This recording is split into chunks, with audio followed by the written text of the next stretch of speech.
Hello, family members. Hope you're having a nice day today. Uh, I'm sitting here fueled by annoyance and insomnia, and so I might as well let you know about at least what's causing the annoyance. So, there's a YouTuber I like named Skip Endro, and he makes really good videos about media criticism and has a lot of his channel dedicated to medium criticism as it relates to cop shows, which can be not exactly the most comfortable watch, but they're very good videos. So, I like him, but I don't usually like his videos don't end up being my comfort videos. I just watch over and over again. Like, you know, Sean or Eden Riley or something like that. Like, most of the time, you have to be able to handle what you're about to hear before you sit down with a skip intro video. And so I was kind of excited that the most recent video is about The Pit, which is a medical show, which the YouTuber is not a, you know, physician. So, he's gonna be watching that a little more superficial or more character focus as opposed to necessarily the broader issues within the American healthcare system. So it's like, yeah, okay. And I watched it the right when it first came out, and I was like, yeah, this is good.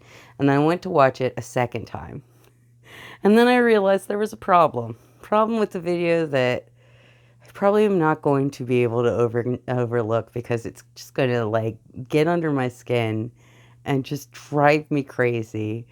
And every time I would go to rewatch it, I would get to that same point and just be like annoyed because I would know it was coming up. And then it would annoy me again. And then or I would stop watching. And then the next time I come to watch it again, it's going to start from the place that really annoys me. That's what happened to me with the funky frog bait video about light languages and all that. It has a section on this too, and I don't get it.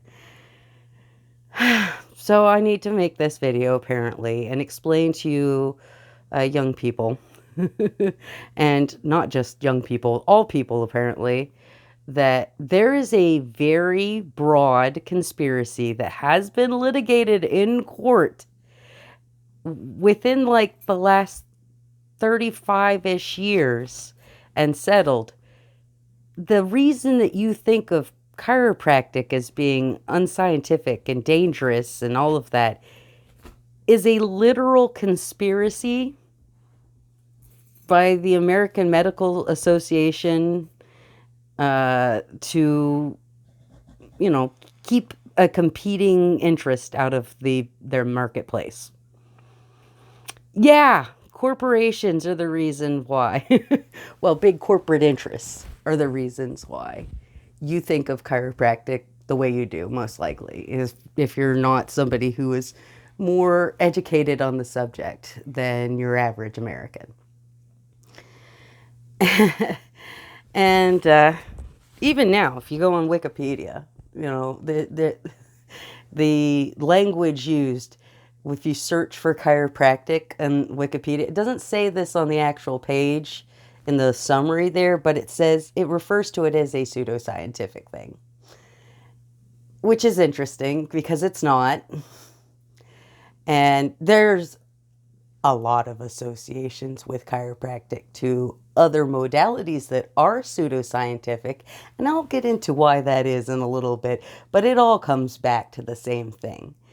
The traditional medical establishment wanted to go out of its way to not have to deal with the different paradigm represented by chiropractic medicine, and therefore have done everything they can to marginalize it as a profession. They had a whole committee on quackery. If you think of chiropractor and your mind automatically goes to quack, that's because the American Medical Association literally set up a committee and behind the scenes conspiracy theory that was there was a lawsuit brought under the Sherman Antitrust Act, that was the case was settled in 1990, finding that yes, the medical profession went out of its way to slander and marginalize chiropractic profession and make it seem dangerous and make it seem unscientific, so they wouldn't have to deal with the competition.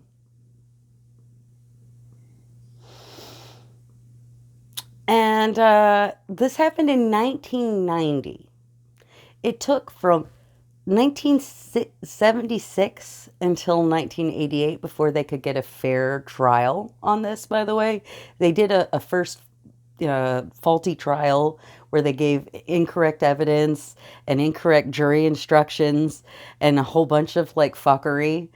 And it literally took well over a decade for them to get a fair day in court. And when they got their fair day in court, it was affirmed, oh yes, this is a conspiracy. Oh yes, they have systematically gone out of their way to try to slander this other profession that is ostensibly a, market competitor to them.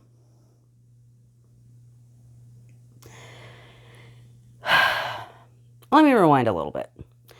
So in Skip Intro's video, he's talking about medical profession, and just out of nowhere, just makes a random joke about, oh, I remember what it was. It was, he wanted to point out that the Trump administration is taking money away from traditional healthcare services and giving it to less reputable branches of medical care and chiropractic. And there were a whole bunch of professions, a whole bunch of things on the list along with chiropractic. And he mentioned chiropractic and like one other thing, but then the joke was about chiropractors. And it was a video of someone on like TikTok with a very phony looking plastic skeleton pretending to do chiropractic to the skeleton, and it just falls down. Someone who probably has no idea about chiropractic making a joke that is then reiterated by somebody who has nothing to do with chiropractic. And probably both of those individuals don't have anything to do with the medical profession either. Like at this point, the conspiracy is deep in society. And, the AMA doesn't need to conspire anymore. They already convinced the public. Like, by the time that we got the actual decision, the decision came down on this, saying that this was, monopoly behavior. This was like corporate sabotage. This was professional, slander. It was too late. It was just too deep in the American psyche. There were just a lot of people who will never question the narrative they've been given about chiropractic. And even if they do, there's enough bad faith information out there from good faith sources, because they based their information on really bunk information that they thought was coming from reputable sources themselves. It's this like society-wide game of telephone where everyone is just certain they know that chiropractic is dangerous and pseudoscientific, and they never are able to really break through that. Because even right now, like when I was doing my research before I made this video, because I needed to do research before I start making claims, right? I wanted to know numbers. I wanted to know what's going on. It was really hard to find the information that I needed to find, and it was only because I already knew what I was looking for that I was even able to find it. Like, again, going back to Wikipedia, even though there's a Wikipedia page about the case that I mentioned that was finally, adjudicated in 1990, that information is basically nowhere that I could find, or if it is somewhere that I could find, it wasn't very prominent on the main chiropractic wiki page, or even the Wikipedia page they have about chiropractic controversies. Even though there's a dedicated page to this, they don't have a whole section about this antitrust lawsuit, which is wild to me. Like, it's wild to me that their information is there on Wikipedia, but it's you still have to go digging for it. You have to know it's there to find it. That's how I found it. If I had just been wanting to look up information on Wikipedia, I wouldn't have found that. I had to know what I was looking for to be able to find it. It's really, really frustrating because that shouldn't be the case. Something where the public was bamboozled and it's been adjudicated the public was bamboozled. And yet that's not a big prominent part of the story. Interesting. It's worse than the Funky Frog Bait one, because the Funky Frog Bait one, girl, and by non-binary girl, I don't mean girl in a gender specific way, but just to clarify. Oh my gosh. Okay. I love Funky Frog Bait. I do. My girlfriend and I love sitting around watching Funky Frog Bait together whenever we get together, which is not frequently because being disabled is a thing. Uh, but like, child, I want to talk to you about something. When you bring up Daniel David Palmer, who was the founder of chiropractic, the guy who kind of got the whole ball rolling on the whole profession and how much a fucking whack job he was, it's not the point you think you're making. Need I remind you of the fact that the medical profession, started with physicians who would use leeches? Although that wasn't nearly as common as people want to think it is. Uh, and, they did lobotomies and, they did a lot of you know, removing people's uteruses without permission, deciding the gender of intersex children when they're first born so they won't grow up abnormal.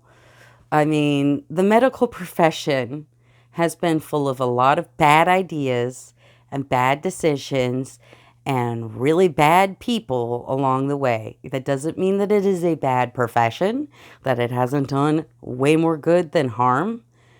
But I don't understand why that is so obvious and understandable for people when we talk about doctors, like medical doctors, but not chiropractic doctors. Like, yeah, more than 100 years ago, like 130, 140 years ago when the profession started, it was based on some shaky science. And there's been more than a century since then to refine that. That is not the idea. Then you can just go, well, well, okay. This profession started out by a weird guy, and that means that profession never got any better. Really? Like, I get it. D.D. Palmer was a very, flashy figure. It's fun to talk about how, absolutely bizarre the guy was. We did that a lot when I went to school. And I went to Palmer Chiropractic College. Yes, that was named after his family because he wasn't the only member of his family that got into chiropractic. And some of them actually even did it better than he did because he was the jumping off point. Like, oh my gosh, it just drives me crazy. Like, every time that I see someone try to bring up D.D. Palmer as a testament to what modern chiropractic is. I'm like, okay, well, what about the guy who won the Nobel Prize for medicine for, lobotomies? Can we bring him up? Do all medical doctors who are practicing today need to answer for his terrible ideas? Okay, no. But the reason why a video about alien language would include something about chiropractic is, unfortunately, when you marginalize a profession and call people who are right in front of their face seeing their practice be diminished and their profession be marginalized by via an actual massive conspiracy, and then you're like, well, you guys are just crazy. I mean, think about that. From the time that the suit was filed originally in 1976 until 1990, anytime that a chiropractor would say, there's a conspiracy here, people would have just said, you're a conspiracy theorist, you're crazy, and dismissed it. And they wouldn't have had anything to stand on. And all the time before that, which that the conspiracy didn't just start when litigation was filed, okay? So decades and decades and decades of being pushed to the side in the margins and told you're a conspiracy theory, even you're a conspiracy theorist and you're crazy, when something that is actually happening right in front of you is actually happening. The other thing that the AMA did besides get it in the public's mind that chiropractors were pseudoscientific and quacks was they marginalized the profession to the point where it attracted a lot of people who were attracted to alternative ideas. If you're more likely to think, give one alternative idea a fair shake, why wouldn't you give another one a fair shake? Well, there's good reasons for that. But that kind of mindset does persist within chiropractic. And here's where I'm going to tell you the true tea, the story, the thing that probably a lot of active chiropractors don't want me to talk about either. When I was in chiropractic college, this was from 2004 through 2007, I got my degree, went to school year-round. I spent years in anatomy lab. If for any 1 second you think that chiropractors do not have a thorough education to be primary care physicians, I'm going to throw you in the damn river, okay? Because I worked hard at that school. I had to come in with a really high set of standards to even get in the school. You had to have an undergrad degree, preferably pre-med. I was able to get in with just biology, but I had to work some credits around because pre-med at my school, my undergrad college was not as good of an option. But like the educational standards to go through chiropractic college are extremely high. Not all chiropractic colleges are the same, but any of the Palmer schools are pretty high, and a lot of the other schools also pretty high.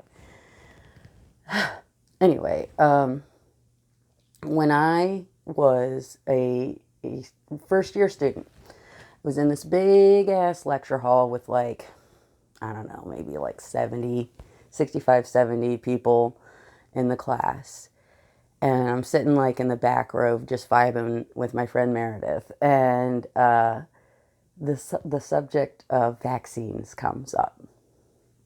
Now, this was early days. The false paper by Andrew Wakefield that claimed that there was a potential link between autism and vaccinations had been out for I think maybe 5 years or something. It hadn't been fully debunked the way it has now. Not that that matters, unfortunately, with the anti-vaxxer movement, but at the time, there may have been a little more plausible deniability that there was something there. But it was before the modern controversy had really taken root in the United States. And everybody was jumping on the, well, maybe vaccinations are dangerous bandwagon. And I was like, whoa, whoa, whoa, hey, vaccinations are like one of the best inventions of modern humankind. Like, it saves so many lives, it's literally uncountable. What are you talking about? And I was trying to, because we had, technology first campus. We all had laptops, we all had Wi-Fi. I was trying to find any sort of like resources online that I could in the early 2004 internet to refute the anti-vax, the proto-anti-vaxxer talking points that were being discussed.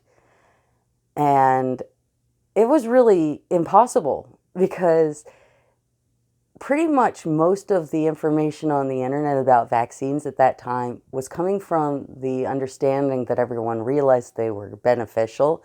And it was more about how do we get more vaccines to people who don't have access. It was not about defending vaccine efficacy. And so it was a fairly unsatisfying discussion. And I don't mean to imply that I was the only person who thought that way in my classroom. I was just the only one who was willing to speak up about it.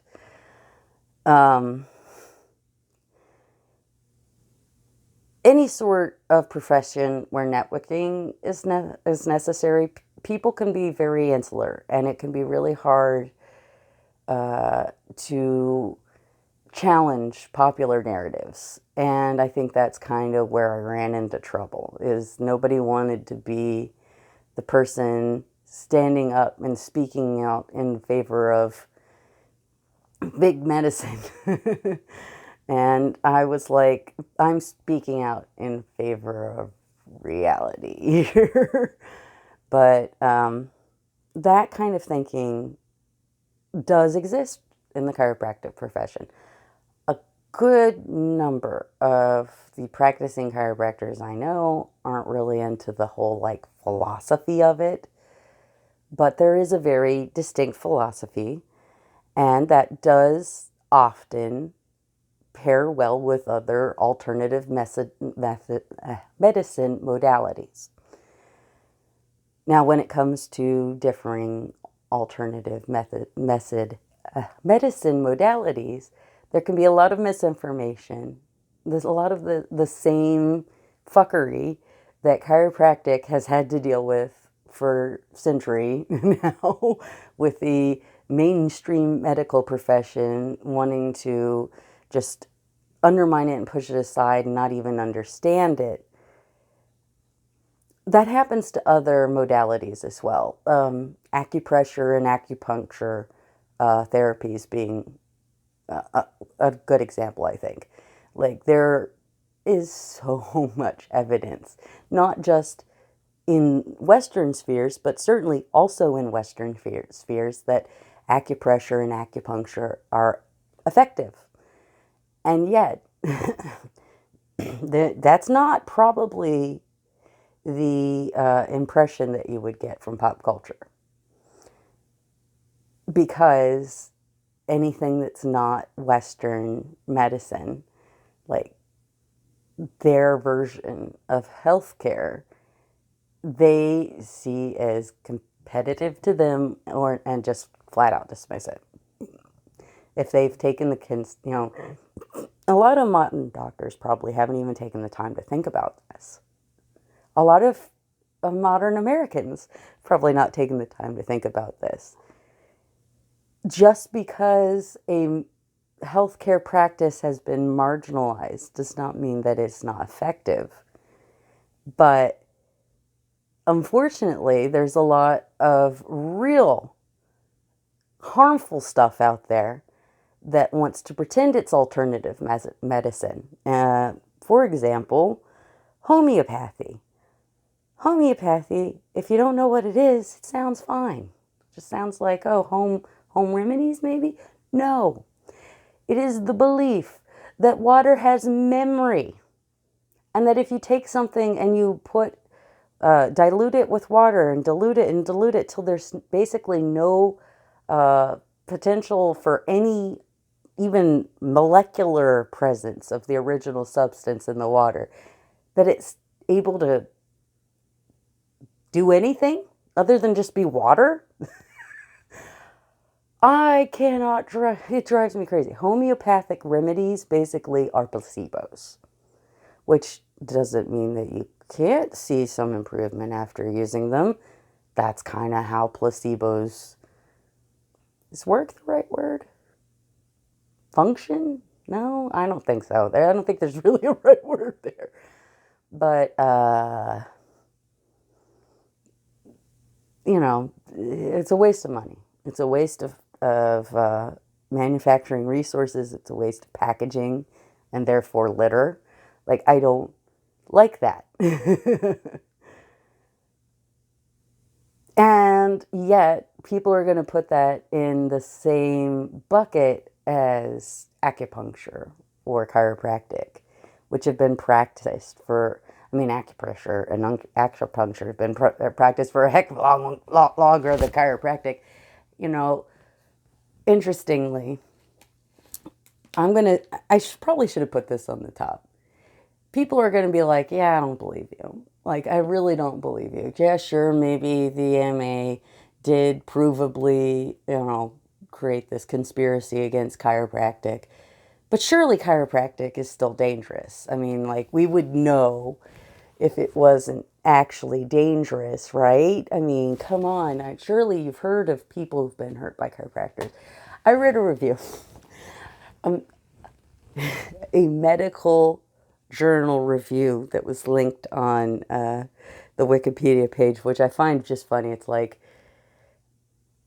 if Burger King and McDonald's had like medical journals, and Burger King put out a McDonald's makes you gay paper, would that Burger King paper about their competitor McDonald's be would you take it very seriously? Would you consider it to be good evidence that what they say is true? I'm just saying, I don't know. I just don't think medical journals need to have anything to do with chiropractic studies. Other types of scientific discipline should be the one testing that. But, that's just me. But they tried to come up with like a review showing how dangerous chiropractic was. And they were able to come up with 26 cases where someone may have been injured by chiropractic, which is very sad. I hate that. Absolutely. Do they know how many people are killed every year by the medical professionals? They were able to come up with 26 over a very long period of time. How long do you think it would take for them to find 26 examples of medical professionals harming their patients? I don't think it would take more than a few days. I'm sorry to say. Now, part of that is because there's a lot more people who are patients of the medical profession, again, because of this big, massive conspiracy. But there's still a pretty significant proportion of the population that gets chiropractic treatment. 26 is functionally zero, which is not zero, but it's functionally zero. But here's the real bottom line, absolute bottom line. If you don't believe me, if you don't believe our courts, if you don't believe, the fact that chiropractic indoors as a profession hasn't been like run to the ground, believe the malpractice insurance rates.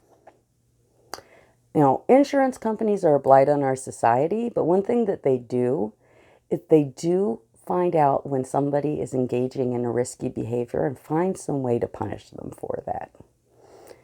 They find out if somebody is going to be a financial risk to them and charge them accordingly. Malpractice insurance for your average MD is about 7 times. 7 to, well, actually, I've gotten high-end estimates for malpractice insurance for chiropractors at $1,000 and base rate for MDs at 7,000. But I've also found chiropractic rates at like a couple $100 a year. So it's anywhere between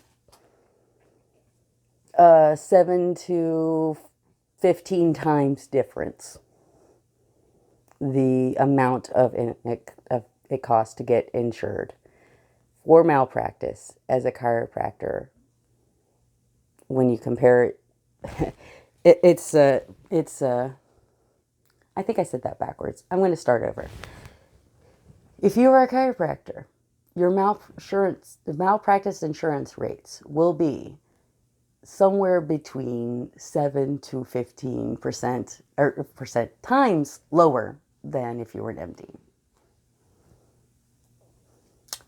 That means I would assume that it's pretty certain that you're way more likely to be harmed by an MD than by a chiropractor.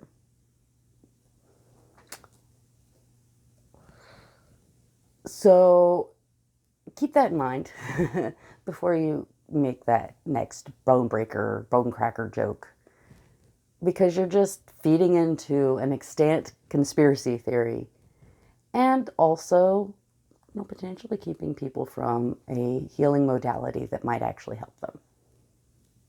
All right, talk to you later, family members. Love you. Bye.